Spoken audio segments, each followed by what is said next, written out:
할렐루야, 살아가는 신학교의 성도 여러분, 안녕하십니까? 9월 17일 목요일 새벽 말씀 묵상을 시작하도록 하겠습니다.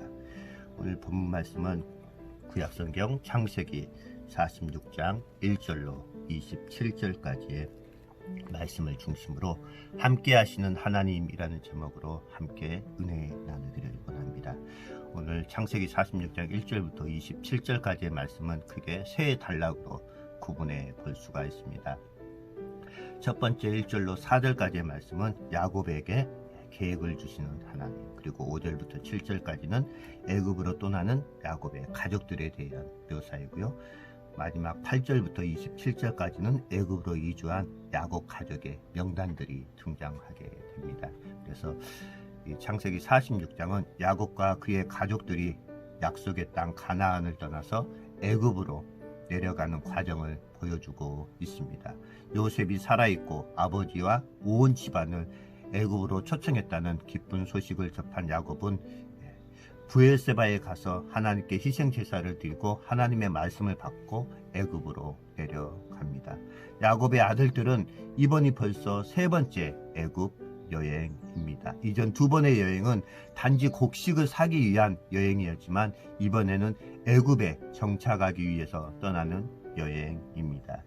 이 여행은 이전과는 달리 어떤 재난이 닥칠 것에 대한 두려움이 없는 평안한 여정입니다. 우리 인생도 마찬가지입니다. 우리가 이 세상에서 당하는 여행은 여러 가지 환란이 많은 나그네의 여정이지만 우리가 장차 들어갈 천국에 가는 그 길은 비록 어려움이 있어도 평안함과 두려움이 없는 여정이다라는 사실입니다. 우리는 불안과 두려움이 우리를 억누르는 힘든 상황에 놓여 있을 수도 있습니다. 그런 상황을 신자답게 이겨내기 위해서는 그렇다면 우리는 어떻게 해야 할까요? 첫 번째로 하나님의 약속을 우리는 붙잡아 살아야 합니다. 두렵고 힘든 상황을 어떻게 사랑하는 성도님들은 대처하고 계십니까? 야곱은 하나님께 뜻을 묻습니다. 이에 하나님은 약속을 다시금 확인시켜 주셔서 야곱에게 힘을 주십니다. 우리도 성경을 통해서 하나님의 약속을 붙잡으며 힘과 위로를 얻을 수가 있습니다. 하나님의 약속은 어떤 상황 속에서도 우리를 인내하며 소망을 갖게 만듭니다. 왜냐하면 하나님이 말씀을 통해서 우리에게 약속하신 것이 무엇입니까? 성경을 보면서 하나님이 우리에게 주신 약속을 하나씩 기록하고 깊이 묵상해 보시기 바라겠습니다. 하나님의 양자됨, 구원, 죄사함, 영생, 부활, 하늘에 속한 모든 신령한 복들을 우리에게 주셨습니다. 쉽게 지나쳐 버릴 수 있는 놀라운 약속이 이미 성취되어서 우리에게 주어져 있다라는 사실입니다. 신자는 이 약속을 굳게 붙잡고 믿음으로 나아가야 합니다. 두 번째는 하나님의 인도하심을 신뢰하며 살아야 한다라는 것이죠. 힘들고 어려운 상황 속에서 또 소망을 가질 수 있는 이유가 무엇이겠습니까? 하나님이 끝까지 인도하시고 보호하실 것을 신뢰하기 때문입니다. 하나님은 요셉을 애굽에 먼저 보내어 이스라엘을 구원하셨습니다. 야곱과 그의 가족은 극심한 기근 중에 애굽 왕의 호의를 받아 애굽으로 이주해 생명을 보존합니다. 이 일을 누가 상상이라도 할 수 있었겠습니까? 이 사건을 통해서 하나님이 놀라운 계획으로 우리의 구원을 이루어 가심을 우리는 알 수가 있습니다.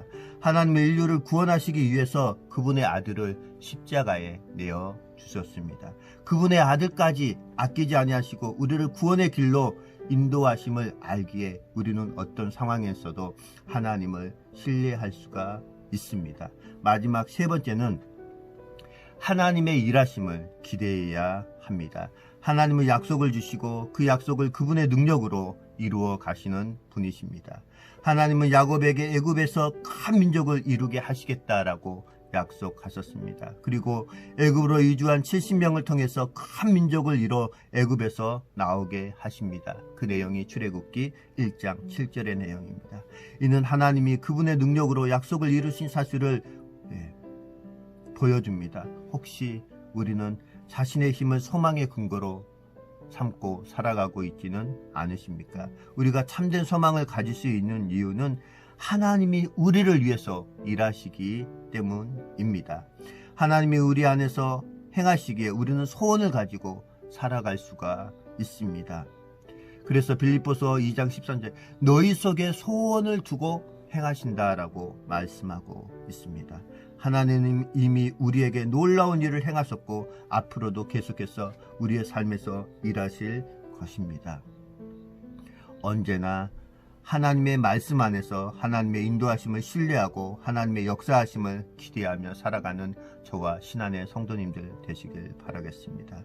우리에게 주신 하나님의 약속은 반드시 이루어지기 마련입니다. 야곱은 브엘세바의 제단에서 하나님께 희생제사를 드렸습니다.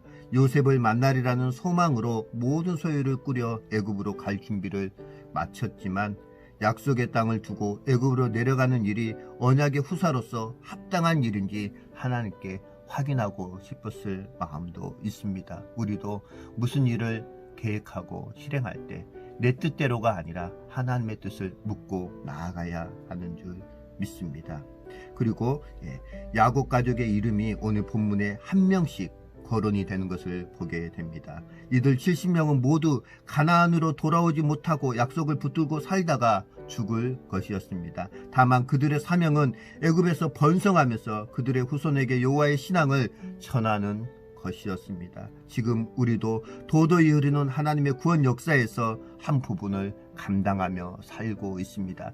야곱의 70명의 가족들의 명단이 그 성경에 기록되었던 것처럼 우리들도 우리의 이름이 생명책에 기록되기 위해서 우리가 어떠한 노력을 해야 하는지를 보여주고 있습니다. 우리가 그리스도인으로서 감당할 사명은 무엇인지 생각하고 그 일을 묵묵히 감당해 나가시는 저와 사랑하는 신앙교회 성도님들 되시길 주님의 이름으로 축복드리겠습니다. 이 시간 공동체 기도 제목으로 함께 기도 나누는 시간 갖도록 하겠습니다.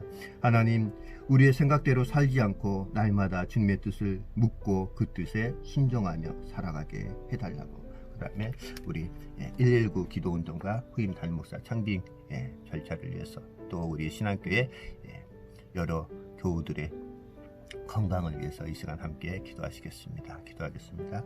사랑과 은혜가 풍성하신 아버지 하나님, 주님의 크신 은혜와 사랑을 감사를 드립니다. 오늘 이 하루도 주님 안에서 말씀으로 시작할 수 있도록 은혜 베풀어 주심을 감사를 드립니다. 우리의 생각대로 움직이는 것이 아니라 철저히 하나님께 묻고 간구하며 나아가며 살아갈 수 있도록 하여 주시고, 우리 신학교에 꼭 필요한 귀한 후임 담임 목사님이 잘 정빙될 수 있도록 은총을 베풀어 주시고, 우리가 가지고 있는 여러 가지 문제들 주님 안에서 온전히 잘 해결될 수 있도록 은혜 베풀어 주옵소서.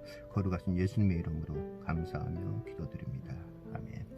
사랑하는 신앙교회 모든 성도 여러분, 오늘 이 아리의 삶도 주님 안에서 평안하고 행복한 삶 되시길 주님의 이름으로 축복드립니다. 사랑하는 신앙교회 모든 성도 여러분, 주님의 이름으로 사랑합니다. 사랑합니다.